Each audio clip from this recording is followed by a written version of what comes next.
Shalom dan puji Tuhan saudara atas kebaikan Tuhan pada setiap kita sehingga pada minggu ini sekali lagi kita boleh bersama dalam ringkasan pelajaran Sekolah Sabat, pelajaran yang keenam yang bertajuk Misteri pada Injil. Untuk memulai pembelajaran kita, mari kita berdoa. Bapa Syurgawi, terima kasih atas kebaikan-Mu karena bersama dengan kami sementara kami mempelajari pelajaran Sekolah Sabat kami pada minggu ini. Dalam nama Yesus kami berdoa. Amin. Misteri pada Injil. Yang menjadi pertanyaan untuk kita pada minggu ini ialah, apa misteri pada Injil yang coba disampaikan oleh Paulus kepada jemaat di Efesus? Dan untuk memahami pembelajaran Sekolah Sabat kita pada minggu ini, ada baiknya kita membaca ayat-ayat seperti yang tertera di screen Anda dan saya. Ayat hafalan, Efesus 3:20 dan 21 mengatakan, kepada Allah yang berkuasa melakukan segala-galanya dengan limpah kurnia, melebihi permintaan dan sangkaan kita, menurut kuasanya yang bertindak dalam diri kita, kepadanya kemuliaan dalam jemaah dan dalam Kristus Yesus, zaman berzaman, selama-lamanya. Amin. Nah saudara, pendahuluan Sekolah Sabat, khusus untuk Efesus pasal yang ketiga. Dalam Efesus 3, Paulus bermula dengan satu tema yang telah disentuhnya sebelum ini, yaitu bahwa bangsa-bangsa asing sama-sama menjadi waris satu tubuh dan sama-sama mendapat bahagian daripada perjanjian Tuhan dalam Kristus Yesus melalui Injil. Efesus 3:6. Dan walaupun itu mungkin tidak mengejutkan kepada gereja hari ini, yang kebanyakannya terdiri daripada orang bukan Yahudi, ia adalah sesuatu yang kelihatan sangat baru kepada kebanyakan pembacanya pada masa itu. Paulus menerima wahyu yang luar biasa, seperti yang tercatat dalam 2 Korintus 12 ayat 1 hingga 4. Dan dia ingin berkongsinya dengan gereja di Efesus. Dia berharap bahwa dengan pengetahuan ini, gereja akan mewakili watak Tuhan kepada pemerintahan dan kuasa di sorga. Dalam bab 3 Efesus diakhiri dengan doa di mana Rasul mengundang gereja untuk memberikan kemuliaan kepada Bapa dalam Kristus Yesus. Dan untuk memahami atau mempelajari pelajaran Sekolah Sabat, kita akan membagikan kepada 5 topik seperti yang tertera di screen Anda. Kita masuk ke tajuk yang pertama, yaitu Paulus, Rasul kepada bangsa asing yang dipenjara. Jadi pertanyaan, siapa Paulus ini? Apa peranan Paulus dalam hal berkaitan dengan Injil? Efesus 3 ayat 1 dan 13 mengatakan, itulah sebabnya aku ini, Paulus, orang yang dipenjarakan karena Kristus Yesus, untuk kamu orang-orang yang tidak mengenal Allah. 13. Sebab itu aku minta kepadamu supaya kamu jangan tawar hati melihat kesesakanku karena kesesakanku itu adalah kemuliaanmu. Dalam bab ini saudara, Efesus 3 memaparkan satu struktur yang menarik. Paulus memulakan bab ini dengan kata-kata berikut. Dengan demikian aku, Paulus yang terpenjara karena Kristus Yesus untuk kamu, orang bukan orang Israel. Nah saudara, kemudian dia berhenti untuk apa yang ternyata menjadi satu penyimpangan panjang yang tertumpu pada pekerjaannya sebagai rasul kepada orang bukan Yahudi. Seperti yang tercatat dalam Efesus 3 ayat 2 hingga 13. Selepas itu dia mengisyaratkan yang dia kembali kepada aliran pemikiran asalnya dengan mengulangi frasa dengan sebab itulah dalam Efesus 3 ayat 14. Dengan ayat 14 hingga 21 memberikan laporan doanya yang tergendala tadi. Apabila Paulus menulis kepada jemaat Efesus tahun 62 AD, dia berada dalam rantai atau dipenjarakan. Efesus 6 ayat 20. Dia menjangka akan diadili di hadapan Nero. Dia dianggap sebagai suspek jenayah. Keadaan ini menyebabkan kekecewaan di kalangan orang Efesus. Tetapi hati nurani Paulus jelas.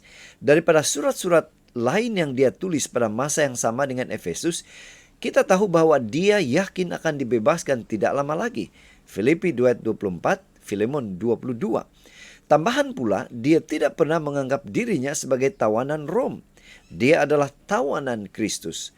Pasal 3 ayat 1.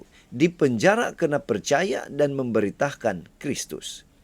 Walaupun dalam kurungan, dia terus membentuk beberapa kumpulan orang untuk memberitakan Injil kepada Efesus. Efesus 6 ayat 18 ayat 20. Kita ke tajuk yang kedua, rahasia Injil yang sekian lama tersembunyi. Nah, apa rahasia Injil yang sekian lama tersembunyi itu? Apa penjelasan Paulus tentang rahasia ini? Efesus 3, 1 hingga 6, kita baca seperti yang ada di skrin Anda. Itulah sebabnya aku ini, Paulus, orang yang dipenjarakan karena Kristus Yesus, untuk kamu orang-orang yang tidak mengenal Allah. Memang kamu telah mendengar tentang tugas penyelenggaraan kasih karunia Allah yang dipercayakan kepadaku karena kamu, yaitu bagaimana rahasianya dinyatakan kepadaku dengan wahyu, seperti yang telah kutulis di atas dengan singkat.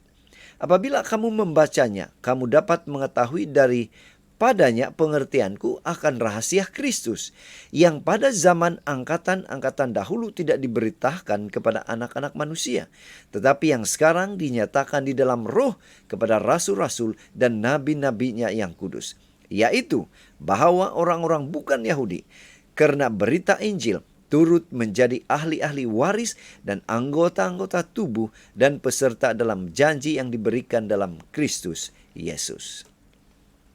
Yesus sendiri menugaskan Paulus sebagai rasul kepada orang bukan Yahudi. Dan dia ingin berkongsi dengan mereka misteri yang dia nyatakan kepadanya. Dan misteri ini tidak didedahkan sepenuhnya sebelum ini, tetapi kini telah didedahkan melalui para rasul dan nabi yang telah menerima karunia Roh Kudus. Penjelasan Efesus 3, 1 hingga 6 ini, yang pertama, Paulus menulis bahagian surat ini secara khusus kepada umat percaya bukan Yahudi di gereja-gereja rumah di Efesus. Efesus 3, 1. Kedua, Paulus mendakwa sebagai penerima sesuatu tugas penatalayanan yang dia labelkan sebagai tugas melaksanakan kasih kurnia Tuhan yang diberikan kepadanya untuk kamu, umat percaya bukan Yahudi. Efesus 3, 2. Kemudian yang ketiga, Paulus mendakwa bahwa satu rahasia telah dinyatakan kepadanya, yaitu topik yang telah ditulisnya dalam surat ini. Boleh baca dalam Efesus 1 ayat 9, ayat 10, Efesus 2 ayat 11 hingga 22, yaitu rahasia Kristus, seperti yang tertulis dalam Efesus 3, 3 dan 4. Nah, yang keempat, Paulus tidak bersendirian yang terdahulu menerima wahyu tentang misteri ini, karena Roh juga telah mendedahkannya kepada siapa? Para rasul dan para nabi yang suci, dengan cara yang melebihi penyataan rancangan Tuhan kepada generasi terdahulu. Yang terakhir, kelima, Paulus mengisytiharkan bahwa bangsa-bangsa asing sama-sama menjadi waris satu tubuh dan sama-sama mendapat bahagian daripada perjanjian Tuhan dalam Kristus Yesus melalui Injil.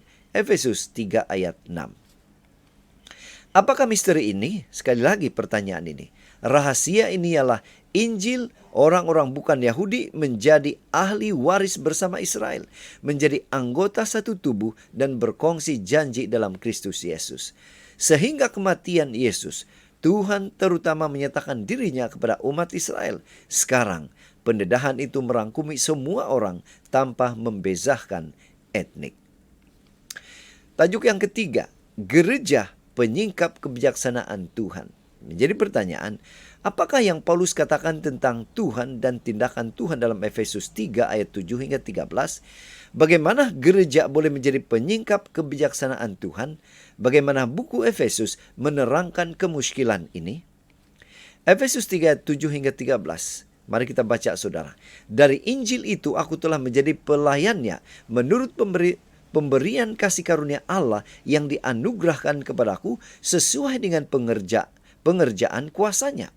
Kepadaku yang paling hina di antara segala orang kudus telah dianugerahkan kasih karunia ini untuk memberitakan kepada orang-orang bukan Yahudi kekayaan Kristus yang tidak terduga itu, dan untuk menyatakan apa isinya tentang penyelenggaraan rahasia yang telah berabad-abad tersembunyi dalam Allah yang menciptakan segala sesuatu, supaya sekarang oleh jemaat diberitakan pelbagai ragam hikmat Allah kepada pemerintah-pemerintah dan penguasa-penguasa di sorga. sesuai dengan maksud abadi yang telah dilaksanakannya dalam Kristus Yesus Tuhan kita. Di dalam Dia kita beroleh keberanian dan jalan masuk kepada Allah dengan penuh kepercayaan oleh iman kita kepadanya. Sebab itu, aku minta kepadamu supaya kamu jangan tawar hati melihat kesesakanku karena kamu, karena kesesakanku itu adalah kemuliaanmu. Nah saudara, dalam pembacaan ini, walaupun Paulus telah menerima wahyu khusus, dia tidak menganggap dirinya istimewa. Dia mempunyai perasaan tidak layak. Dia melihat dirinya sebagai orang berdosa. Semakin kita dekat dengan Yesus, semakin kita tidak layak melihat diri kita sendiri. Semakin sadar akan sifat dosa kita. Tetapi pada masa yang sama, kita sedang diubah menjadi serupa image-nya. 2 Korintus 3:18. Nah, perubahan yang berlaku dalam hidup kita adalah kesaksian yang membolehkan kita memberitahu hikmat Tuhan bahkan kepada penguasa kerajaan sorga. Bagaimana penyingkapan ini berlaku? Malaikat yang setia, mereka memahami hikmat Tuhan dalam berurusan dengan kuasa kejahatan. Malaikat jahat, mereka memahami bahwa tuduhan palsu mereka tentang watak Tuhan telah didedahkan dan bahwa mereka dikalahkan dan dikutuk. Artinya saudara, seperti yang Ellen White katakan dalam Step to Christ, semakin dekat Anda datang kepada Yesus, semakin Anda akan kelihatan cacat di mata Anda sendiri. Karena penglihatan Anda akan menjadi lebih jelas dan ketidaksempurnaan Anda akan dilihat secara luas dan berbeza dengan sifat Tuhan-nya di sini yang sempurna. Tajuk yang keempat, Kristus berdiam di hatimu. Yang menjadi pertanyaan, bagaimana Kristus boleh ada di hati kita? Efesus 3:14 hingga 19. Mari kita baca. Itulah sebabnya aku sujud kepada Bapa, yang daripadanya semua turunan yang di dalam sorga dan di atas bumi menerima namanya. Aku berdoa supaya Ia menurut kekayaan kemuliaannya menguatkan dan meneguhkan kamu oleh rohnya di dalam batinmu. Sehingga oleh imanmu Kristus diam di dalam hatimu dan kamu berakar serta berdasar di dalam kasih. Aku berdoa supaya kamu bersama-sama dengan segala orang kudus dapat memahami betapa lebarnya dan panjangnya dan tingginya dan dalamnya kasih Kristus. Dan dapat mengenal kasih itu sekalipun ia melampaui segala pengetahuan. Aku berdoa supaya kamu dipenuhi di dalam seluruh kepenuhan Allah. Nah saudara, dari pembacaan ini, Paulus berlutut untuk berdoa kepada Bapa. Dia bermula dengan penyataan yang indah, yaitu dalam bahasa Yunani, setiap keluarga, patria, mengambil namanya daripada Bapa, Pater. Nah, dengan kata lain, semua keluarga, tidak kira betapa tidak sempurnanya mereka, adalah milik Bapa. Kemudian dia meminta Tuhan untuk memberi dia kekuatan rohani melalui rohnya. Dan agar Kristus tinggal di dalam kita supaya melalui tindakan gabungan Trinity atau Tritunggal kita boleh berakar dan berlandaskan kasih. Dia kemudian bertanya yang mustahil supaya kita dapat mengetahui dalam 4 dimensi apa yang melampaui pengetahuan, yaitu kasih Kristus. Pasal 3 ayat 18 hingga 19. Topik yang terakhir atau tajuk yang terakhir, kemuliaan dalam gereja dan dalam Kristus Yesus. Yang menjadi pertanyaan, apa maksud kemuliaan dalam gereja dan dalam Kristus Yesus? Bagaimana tahap ini kita boleh miliki? Efesus 3:20 hingga 21 mengatakan, bagi Dialah yang dapat melakukan jauh lebih banyak daripada yang kita doakan atau fikirkan, seperti yang ternyata dari kuasa yang bekerja di dalam kita. Bagi Dialah kemuliaan di dalam jemaat dan di dalam Kristus Yesus turun-temurun sampai selama-lamanya. Amin. Nah saudara, Paulus mengakhiri laporan doanya dengan ucapan pujian, satu pernyataan puitis yang ringkas tentang pujian kepada Tuhan. Untuk apa dia memuji Tuhan? Efesus 3:20 hingga 21. Doksologi Paulus menimbulkan 2 persoalan. Adakah petikan itu secara tidak wajar meninggikan gereja, meletakkannya setanding dengan Kristus dalam frasa kepadanya kemuliaan dalam jemaah dan dalam Kristus Yesus? Dalam doksologinya ini, Paulus memuji Tuhan atas keselamatan yang ditawarkan kepada gereja melalui Kristus Yesus. Kemudian yang kedua yang timbul persoalan ialah, adakah frasa zaman berzaman selama-lamanya, Efesus 3:21, menggambarkan masa depan yang tidak berkesudahan menuju ke dunia untuk gereja dengan kedatangan Kristus ditangguhkan? Artinya saudara, doksologi Paulus harus dibaca sebagai perayaan kuasa Kristus yang tidak berkesudahan yang dilaksanakan bagi pihak umat percaya. Saat Paulus merenungkan kasih Kristus, dia respon dengan melontarkan doksologi pujian dan kemudian dia berdoa agar Kristus dimuliakan di gerejanya.